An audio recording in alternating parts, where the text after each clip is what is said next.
السلام علیکم ورحمۃ اللہ وبرکاتہ.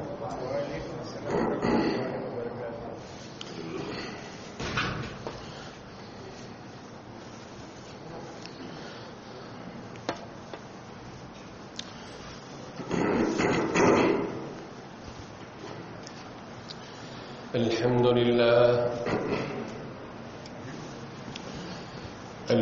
لله نحمده ونستعينه ونستغفره ونؤمن به ونتوكل عليه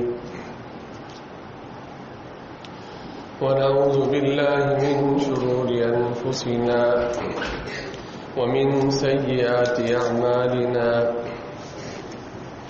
من يهده الله فلا مضل له ومن يضلله فلا هادي له.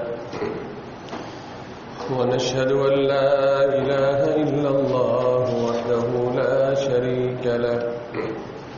ونشهد أن سيدنا وسندنا ونبينا ومولانا محمدا عبده ورسوله أرسله الله تعالى بالحق بشيرا ونذيرا وداعيا إلى الله بإذنه وسراجا منيرا.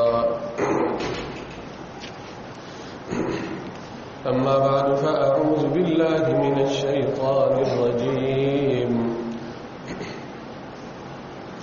بسم الله الرحمن الرحيم.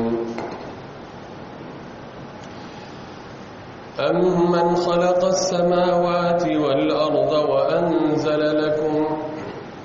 وأنزل لكم من السماء ماء فأنبتنا به حدائق ذات بهجة ما كان لكم أن تنبتوا شجرها أإله مع الله بل هم قوم يعدلون. صدق الله العظيم وصدق رسوله النبي الكريم ونحن على ما قال ربنا ونبينا من الشاهدين والشاكرين والحمد لله رب العالمين. بزرگان محترم، سامعین مکرم،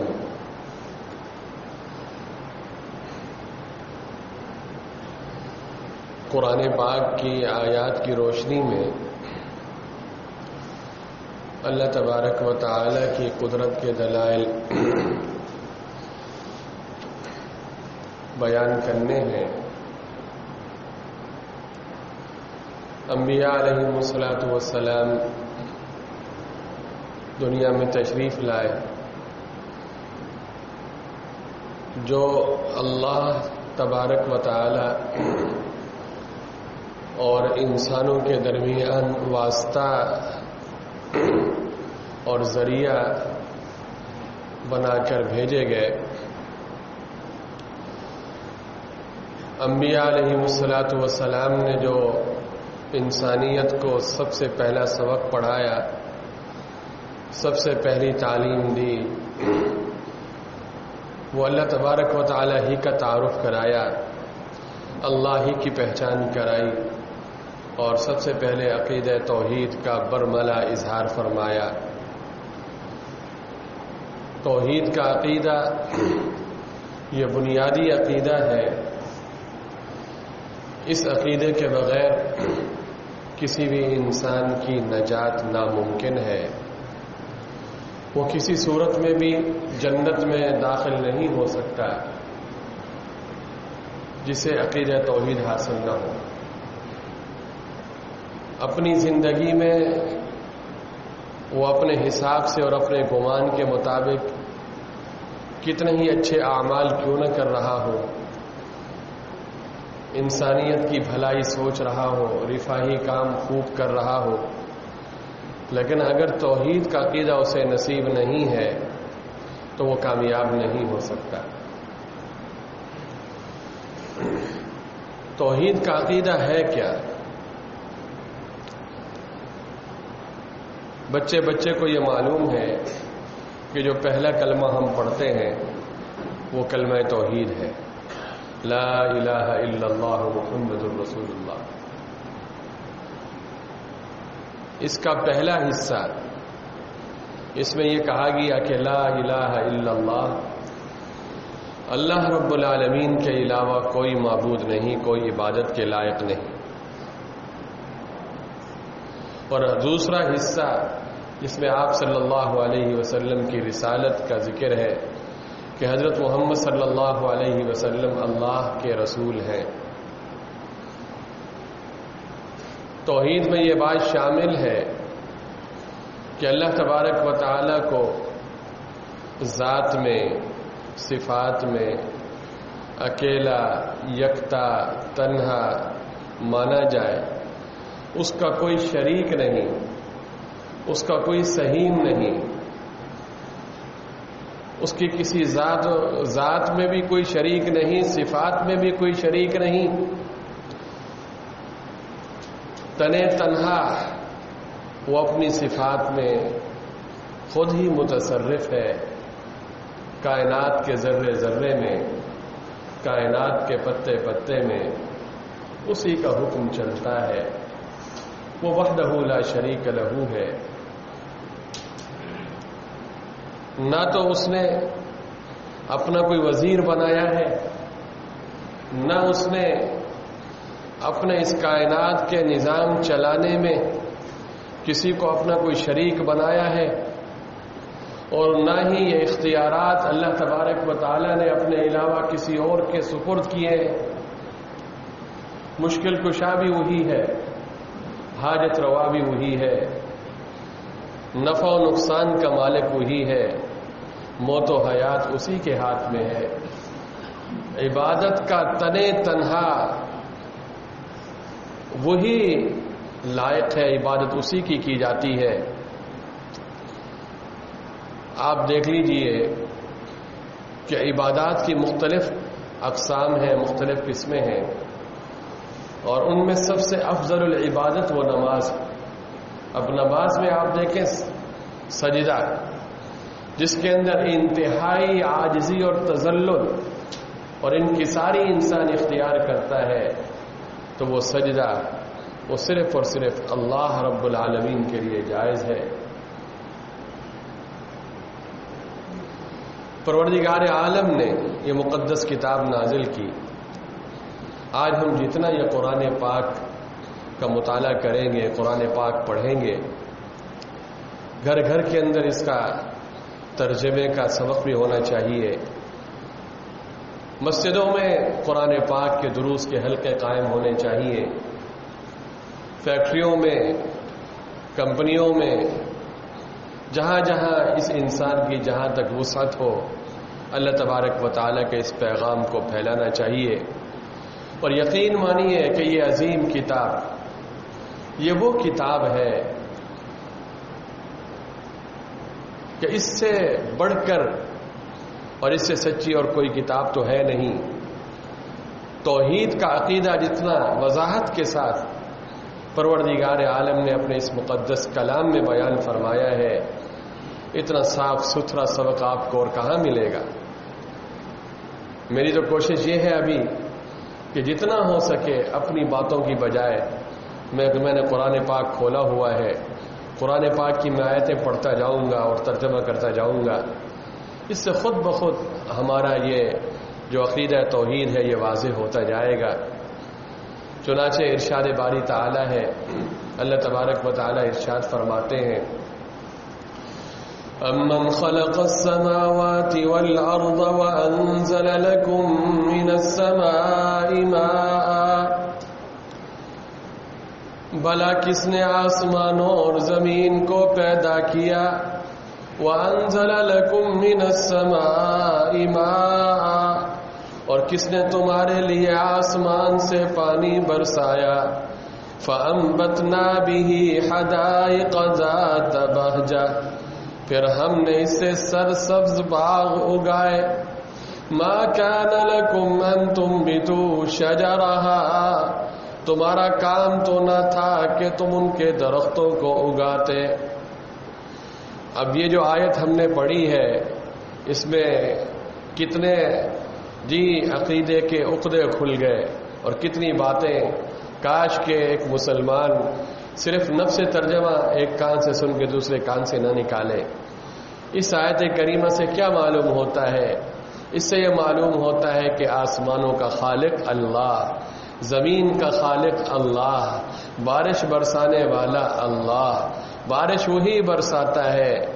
اور اسی طرح اس بارش کی فیاضی دیکھیے کہ جب بارش برستی ہے اس کے ذریعے سے اللہ تبارک و تعالی زمین کو سیراب فرماتے ہیں، زمین سیراب ہوتی ہے تو کھیتیاں لہلہانے لگتی ہیں، باغات اگتے ہیں، طرح طرح کے پھل اور پھول اس پہ لگتے ہیں۔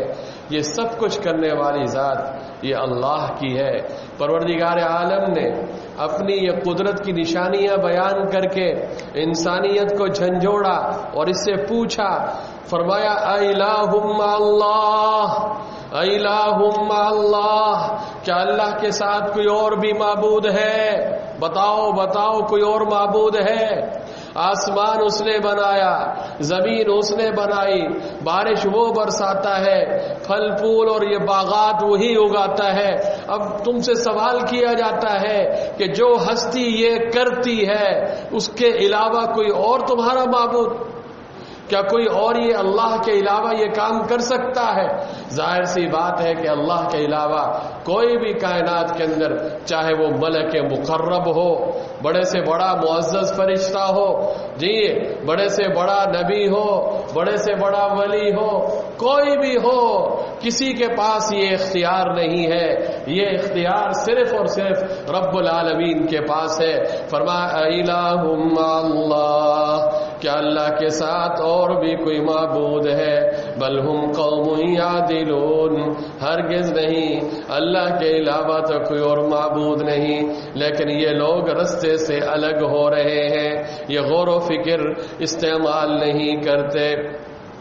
آگے فرمایا امن جعل الارض قرارا وجعل خلالها انہارا وجعل لها رواسي وجعل بين البحرين حاجزا، بھلا کس نے زمین کو قرار گاہ بنایا، اس کے بیچ اس کے درمیان کے اندر نہریں بنائیں، وجعل لها رواسي، اور اس کے لیے پہاڑ بنائے، وجعل بین البحرین حاجزا، اور کس نے دو دریاؤں کے بیچ اوٹ بنائی۔ یہ بھی اللہ نے اپنی قدرت کی نشانی ذکر فرمائی۔ زمین کو اللہ نے قرار گاہ بنایا، پانی ہے نا، پانی کے اوپر زمین، ورنہ یہاں کوئی رہ نہ سکتا، کوئی رہ نہ سکتا۔ اس زمین کو ٹھوس کس نے بنایا، مضبوط کس نے بنایا؟ اس زمین کی چھاتی پر، اس زمین کی چھاتی پہ ٹنوں، پتہ نہیں کتنے کتنے وزنی چیزیں انسان رکھتا ہے۔ خود انسان، اس کی گاڑیاں، اس کی جائیدادیں، بلڈنگیں اسی زمین پہ وہ تعمیر کرتا ہے۔ تو اس زمین کو قرارگاہ کس نے بنایا؟ رب العالمین نے۔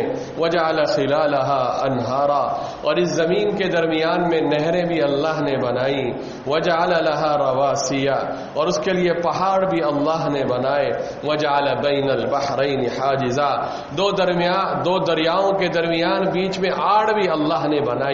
آپ میں سے بہت سے لوگ ہوں گے جو سفر کرتے ہوں گے مختلف قسم کے، بعضوں نے ہو سکتا ہے یہ نظارہ بھی دیکھا ہوگا، یہ سمندری نظارہ کہ ایک طرف میٹھا پانی ہے، ایک طرف کڑوا پانی ہے، اور بالکل بیچ میں واضح لکیر ہے اور فرق ہے۔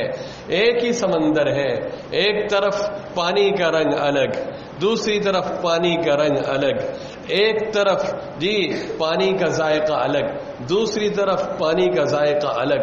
آخر یہ ان ذائقوں کو تبدیل کرنے والا کون ہے؟ ان رنگوں کو تبدیل کرنے والا کون ہے؟ یہ سب کرنے والی ذات پروردگار عالم کی ذات ہے۔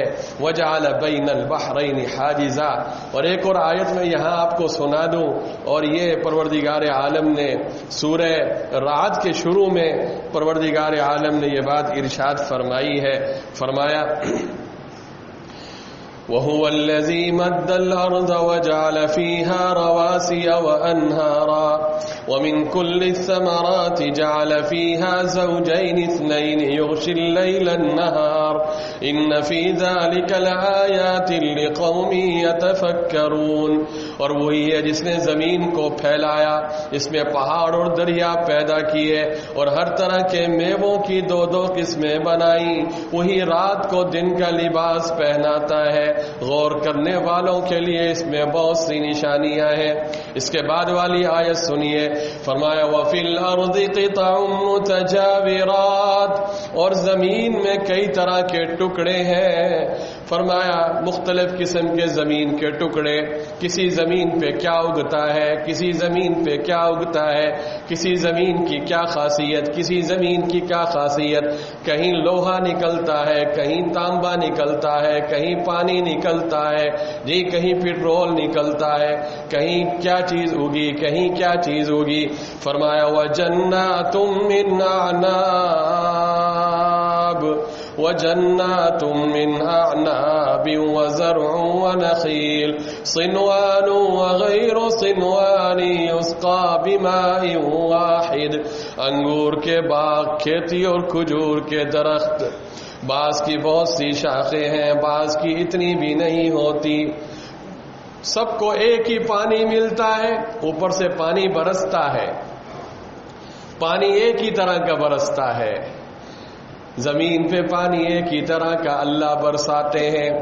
لیکن کہیں کھجور کا پودا ہے تو کھجور لگ رہی ہے، کہیں کوئی اور پھل لگ رہا ہے. یہ مختلف قسم کے پھل، پانی ایک ہی طرح کا، پھر ان پھلوں میں ذائقے مختلف، ان پھلوں کے رنگ مختلف.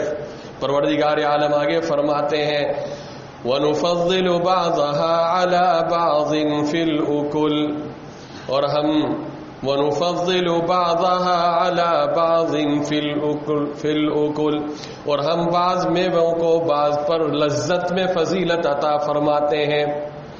الگ الگ مزہ، الگ الگ لذت، الگ الگ ذائقہ.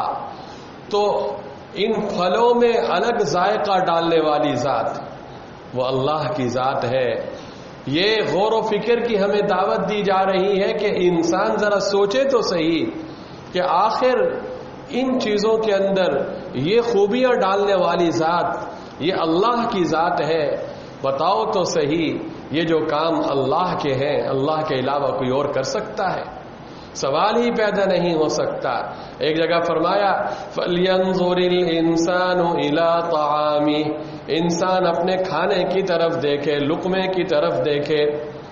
جب بڑے مزے سے دسترخوان پہ بیٹھتا ہے، کھانا تیار ہے، وہ جب وہ روٹی کا لقمہ لینا تو ذرا 1 منٹ کے لیے 2 منٹ کے لیے منہ میں ڈالنے سے پہلے ذرا سوچے تو صحیح کہ یہ لقمہ جو اس کے ہاتھ میں آیا ہے، یہ لقمہ یہ اللہ تبارک و تعالی کی قدرت کی کتنی بڑی نشانی، یہ کتنے مراحل سے ہو کے آیا. یہ لقمہ جو آج تمہارے ہاتھ میں ہے، اس پہ کتنی محنتیں ہوئیں، یہ کتنے مراحل سے ہو کے آیا، اس نے کتنا سفر کیا ہے. فرمایا فَلْيَنْظُرِ الْإِنسَانُ إِلَىٰ طَعَامِهِ أَنَّا صَبَبْنَا الْمَاءَ صَبًّا، ہم نے پانی برسایا، خوب موسلے دھار پانی برسایا. أَنَّا صَبَبْنَا الْمَاءَ صَبًّا ثُمَّ شَقَقْنَا الْأَرْضَ شَقًّا، پھر ہم نے زمین کو چیر دیا، پھاڑ دیا. یہ زمین کو چیرنے والا، زمین کو پھاڑنے والا کون؟ وہی زمین ہے، وہی زمین کی چھاتی ہے. آپ بھاری بھرکم گاڑیاں اسی پہ چلاتے ہیں، لیکن جب اللہ کا حکم آتا ہے تو وہ زمین چر جاتی ہے، پھٹ جاتی ہے. اور پھر اس زمین سے کیا چیز نکلتی ہے؟ ایک ننھا منا کمزور سا پودا نکلتا ہے. اور وہ ننھا منا سا کمزور سا پودا جب زمین کی چھاتی سے نکل رہا ہوتا ہے، وہ اتنا کمزور ہوتا ہے کہ ایک معصوم سا چھوٹا سا بچہ بھی اگر اس کو ہاتھ سے مسل دے اور اس کو کھینچ لے تو وہ ٹوٹ جائے. ایک طرف سے زمین اتنی ٹھوس مضبوط، اور دوسری طرف سے کمزور سا پودا. اب ذرا دیکھو تو صحیح اللہ کی قدرت کہ مضبوط چیز کی چھاتی کو پھاڑ کے کمزور سے پودے کو نکالتا ہے. کیا انسان سوچتا نہیں ہے کہ جو ہستی یہ کرنے والی ہے اس کے علاوہ بھی کوئی سجدے کا مستحق ہو سکتا ہے؟ فَلْيَنظُرِ الْإِنسَانُ إِلَىٰ طَعَامِهِ أَنَّا صَبَبْنَا الْمَاءَ صَبًّا ثُمَّ شَقَقْنَا الْأَرْضَ شَقًّا. شاعر مشرق اقبال مرحوم نے کیا خوب کہا ہے، پالتا ہے بیج کو مٹی کی تاریکی میں کون. انسان ایک بیج ڈالتا ہے مٹی کی تاریکی میں، پھر اس کو چھپا دیتا ہے. بیج تو مٹی کے اندر پڑا ہوا ہے، لیکن اس بیج سے اندر کیا کچھ بنتا رہتا ہے، وہ بنانے والا کون؟ پالتا ہے بیج کو مٹی کی تاریکی میں کون دریاؤں کی موجوں سے اٹھاتا ہے سحاب. دریاؤں کی موجوں سے بادل اٹھانے والا کون دریاؤں کی موجوں سے اٹھاتا ہے سحاب. کون لایا کھینچ کر پچھم سے بادے سازگار. خاک یہ کس کی ہے، خاک یہ کس کی ہے، کس کا ہے یہ نور آفتاب. کس نے بھر دی موتیوں سے، کس نے بھر دی موتیوں سے خوشے گندم کی جیب. کس نے بھر دی موتیوں سے خوشے گندم کی جیب. کس نے سکھلائی موسموں کو یہ خوئے انقلاب. پروردگار عالم ہی کی یہ قدرت ہے. سمندروں سے دریاؤں سے یہ موجیں بھی وہی اٹھاتا ہے، بارش بھی وہی برساتا ہے، جی ہوائیں بھی وہی چلاتا ہے. یہ مٹی بھی اس کی ہے، یہ سورج کا نور اور روشنی اور یہ کرنیں بھی اسی کی ہے. مختلف قسم کے موسم بھی وہی پیدا فرماتا ہے، اور پھر مختلف موسموں میں مختلف پیداواریں بھی پیدا اللہ رب العالمین کرتا ہے. تو انسان کو اپنا عقیدہ درست کر لینا چاہیے. انبیاء علیہم السلام اور حکماء نے بھی اپنی اولاد کو اور اپنے متعلقین کو توحید کا عقیدہ ہی سکھایا. ایک قرآن پاک کی خوبصورت سی صورت ہے. قرآن تو سارا ہی خوبصورت ہے، اللہ کا کلام، کیا ہی کہنے. سورہ لقمان، حضرت لقمان کے بارے میں قرآن میں ہے کہ حضرت لقمان نے اپنے بیٹے سے کیا کہا. وَإِذْ قَالَ لُقْمَانُ لِابْنِهِ وَهُوَ يَعِظُهُ يَا بُنَيَّ لَا تُشْرِكْ بِاللَّهِ إِنَّ الشِّرْكَ لَظُلْمٌ عَظِيمٌ. انبیاء علیہم السلام، حکماء، اولیاء امت، سلف صالحین، بزرگان دین، ان کو اپنی اولاد کے بارے میں اپنے مرنے کے بعد زیادہ فکر جائیداد کی نہیں ہوتی، دولت کی نہیں ہوتی. ان کو فکر ہوتی ہے تو یہی ہوتی ہے کہ میری اولاد اور میری نسل میرے بعد بھی توحید پر قائم رہے، ان کا عقیدہ درست رہے.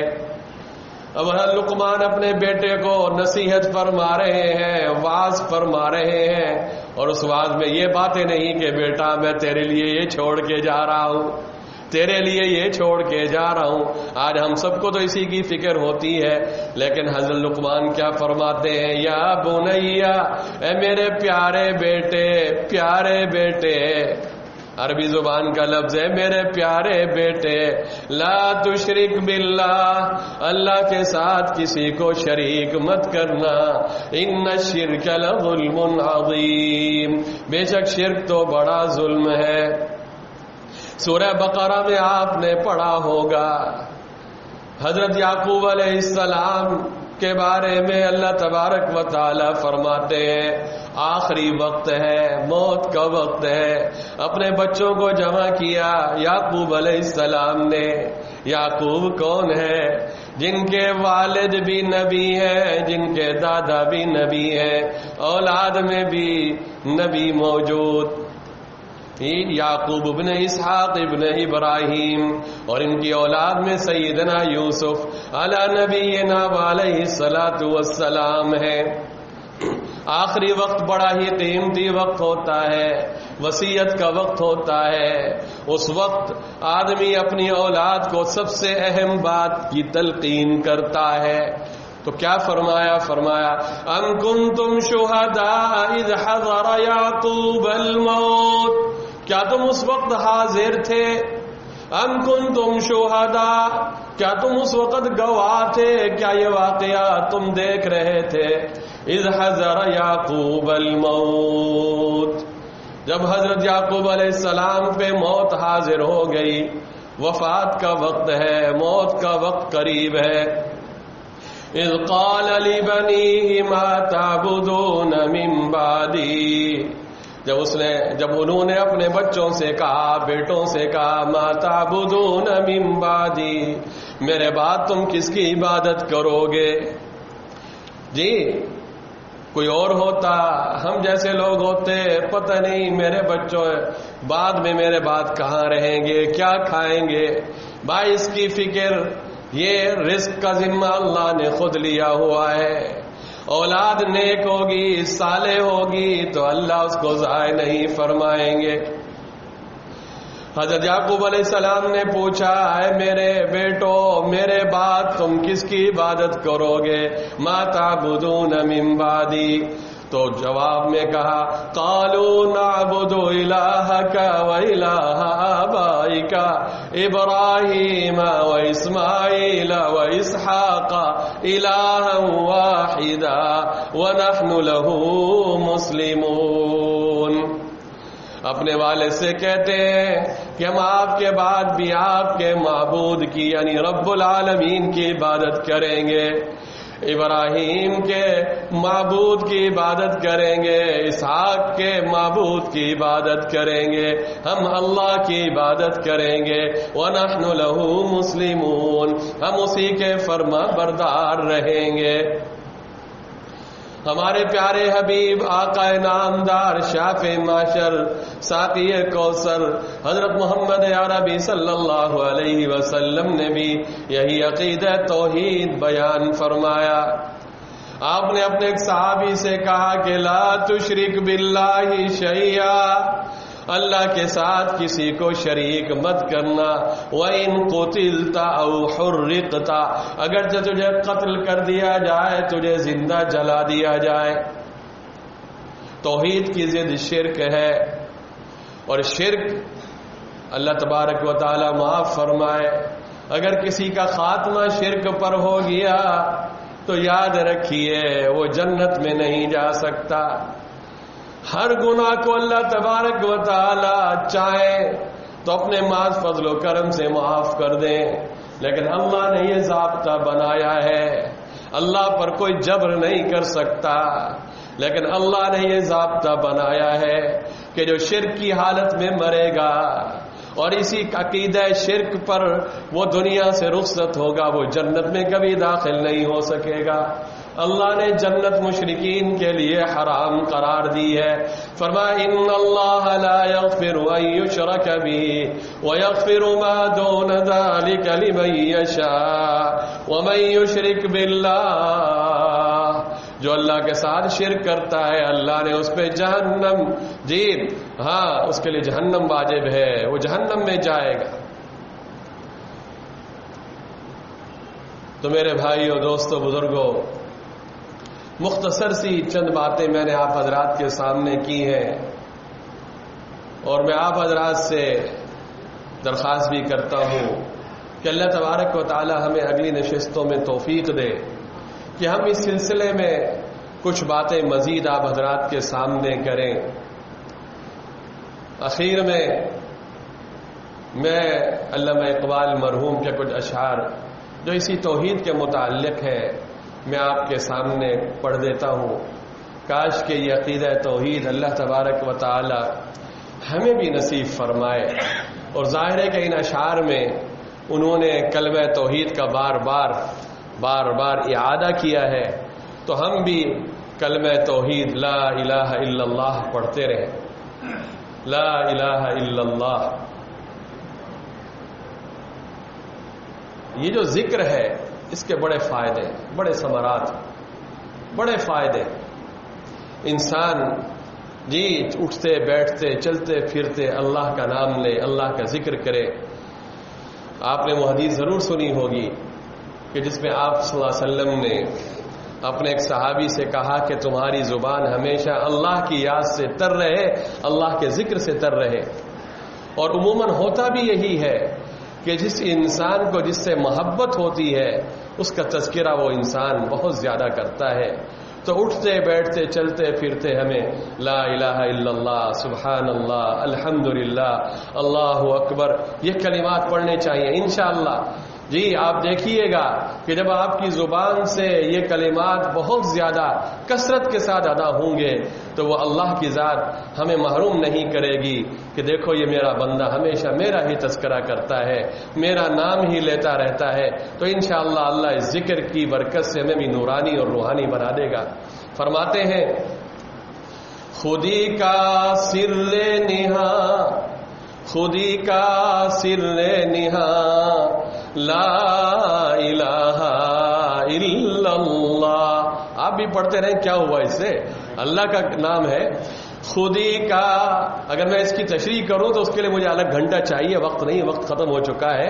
جی بس اللہ کا نام ہی ہم پڑھتے ہی رہیں زبان سے۔ تو فرماتے ہیں خودی کا سر نہا، لا الہ الا اللہ، لا الہ الا اللہ، خودی ہے تیغ فساں، لا الہ الا اللہ، لا الہ الا اللہ۔ یہ دور اپنے ابراہیم کی تلاش میں ہے، یہ دور اپنے ابراہیم کی تلاش میں ہے، صنم کدا ہے جہاں، لا الہ الا اللہ، لا الہ الا اللہ۔ کیا ہے تو نے متاع غرور کا سودا، فریب سود و زیاں، لا الہ الا اللہ، لا الہ الا اللہ۔ یہ نغمہ فصل گل و لالا کا نہیں پابند، جو حالات بھی ہوں، سردی ہو گرمی ہو، جی حالات اچھے ہوں برے ہوں، بر اعظم ایشیا ہو، بر اعظم افریقہ ہو، جی بر صغیر ہو، دنیا کا کوئی بھی خطہ ہو، آپ دیکھ لیجئے مؤذن اذان دیتا ہے اور یہ کلمہ پڑھتا رہتا ہے، دنیا ادھر سے ادھر ہو جائے۔ فرماتے ہیں یہ نغمہ فصل گلو لالا کا نہیں پابند، بہار ہو کے خزاں، لا الہ الا اللہ، لا الہ الا اللہ۔ اگرچہ بت ہے جماعت کی آستینوں میں، آج دنیا میں کتنی سازشیں ہو رہی ہیں اس کلمے کو مٹانے کے لیے، لیکن فرماتے ہیں اگرچہ بت ہے جماعت کی آستینوں میں، مجھے ہے حکم ازاں، لا الہ الا اللہ، لا الہ الا اللہ۔ دعا فرمائے پروردگار عالم صحیح معنوں میں ہمیں عقیدہ توحید نصیب فرمائے اور اسی پر ہم سب کا خاتمہ فرمائے۔ وما علینا